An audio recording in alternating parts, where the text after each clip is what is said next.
여러분 안녕하세요. 오늘 5분 신학 Q&A 5번째 시간입니다. 오늘은 동성애에 관해서 한번 알아볼까 합니다.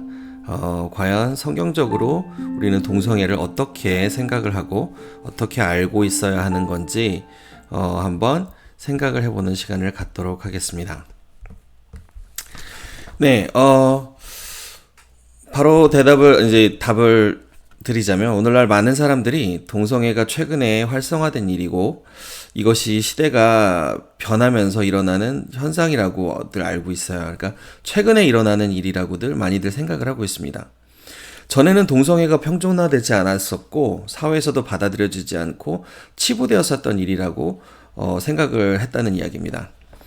그렇지만 사실은 그렇지 않습니다. 동성애는 창세기 19장에 이미 등장하는 인간의 가장 기본적인 죄성 중에 하나이고 인간에게 인류가 생기고 문명이 발달되며 항상 그 사회의 한 구성으로 자리 잡고 있었던 일이었습니다. 창세기 19장에 등장하는 것이 소돔과 고모라라고 하는 도시들인데요.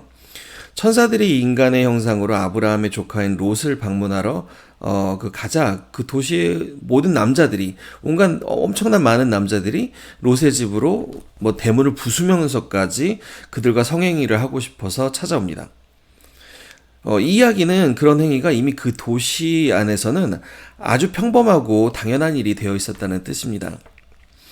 그 당시 소돔과 고모라는 향락으로 아주 잘 알려진 도시들이었고 많은 사람들이 그 이유로 몰려드는 그런 도시였습니다. 그렇다면 소돔과 고모라 같은 대대적인 동성애가 평준화되어 있지 않은 것이 보통 다른 도시의 문화였다면 그래도 그 정도로 성적으로 타락이 되었을 거라면 주변 도시들에서도 꽤 많이 일어나고 있는 일이었다는 것을 우리는 짐작해서 좀 알 수가 있죠. 그렇기 때문에 인류가 생기면서 항상 이 동성애의 성적인 타락은 우리와 함께 해왔다는 것을 알 수 있습니다.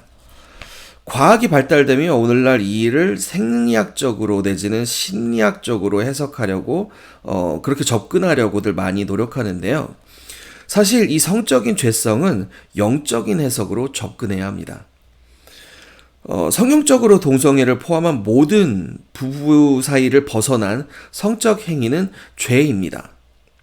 그리고 동성애도 성경에서 이야기하는 다른 죄와 동등하게 생각하면 되십니다. 우리가 서로 이야기하기에 좀 더 부끄러운 죄이기 때문에 이것들을 많이 이야기하지 않기는 하는데요. 근데 그렇다고 해서 그것이 다른 죄들보다 더 큰 죄가 되는 것은 아닙니다. 하나님께는 죄는 그냥 죄입니다. 하지만 동성애나 다른 성적인 정체성 혼란 때문에 짓게 되는 죄들은 두 가지 특별한 성격을 가지고 있습니다. 그 첫 번째는 동성애를 합당화하려는 노력은 죄에 대한 회개를 하지 않으려는 노력이기 때문에 죄가 되는 것입니다. 여러분, 우리가 죄인 되는 것은 우리가 짓는 죄를 회개하지 않으므로 그렇게 되는 것입니다. 우리는 모두 죄인이고 계속해서 죄를 짓고 사는데요. 우리가 짓는 명백한 죄를 회개하지 않고 계속해서 자기 합리화하며 그 죄된 삶을 살아가는 것은 예수님의 구원의 십자가를 통해 죄를 멀리해야 하는 책임을 묵인한 채 그 십자가가 주는 선물만 받아 챙기겠다 라고 하는 모습과 동등합니다.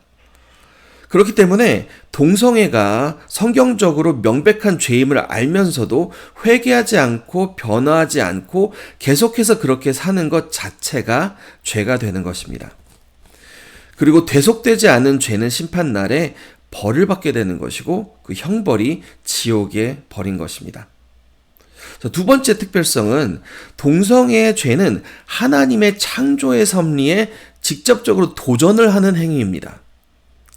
동성애나 다른 성적인 정체성 혼란에 의해 짓는 죄들은 내가 남자로 태어났음에도 불구하고 내지는 여자로 태어났음에도 불구하고 하나님께 나를 남자로 만들었다, 실수로 남자로 만들었다, 내지는 실수로 여자로 만들었다고 도전하는 행위입니다. 그러니까 하나님 당신은 지금 실수를 저질렀어요 라고 도전하는 나의 도전의 행위인 거죠. 내가 성적인 취향을 다르게 한다는 것은 바로 하나님이 태초에 한 남자와 한 여자를 만들며 그 둘 사이에서만 허락한 성적인 행위가 애초부터 잘못된 것이고, 하나님은 애초에 나를 남자로 만들지 말았어야 했다라는 도전을 하는 것입니다. 사탄이 가장 좋아하는 것이 우리가 하나님의 섭리에 도전하는 것인데요. 동성애나 다른 성적인 정체성 혼란에 의해 짓는 죄들이 바로 그것입니다. 그렇기 때문에 이 성적인 죄들을 생물학적이나 심리학적인 방법으로 풀어나가면 죄가 아닌 그냥 개인의 성적 취향이라는 결론을 낳습니다. 창조주 하나님의 섭리를 바탕으로 영적인 관점에서 보게 되면요. 하지만 하나님께 전면적으로 대적하는 죄가 되는 것입니다. 하지만 어떤 죄와 같이 회개하고 하나님이 섭리에 순종하려는 노력을 하게 되면, 그 노력이 있을 때에는 진정한 회복이 생깁니다. 그리고 하나님이 주신 그 진정한 회복이 생기면 그것을 통해 그들도 복음 안에 자유함을 경험할 수 있는 것입니다.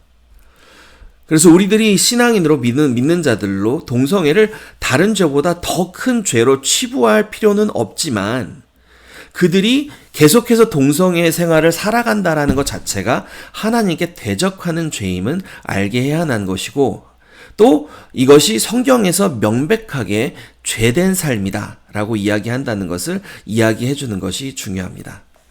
감사합니다. 다음 주에 뵙겠습니다.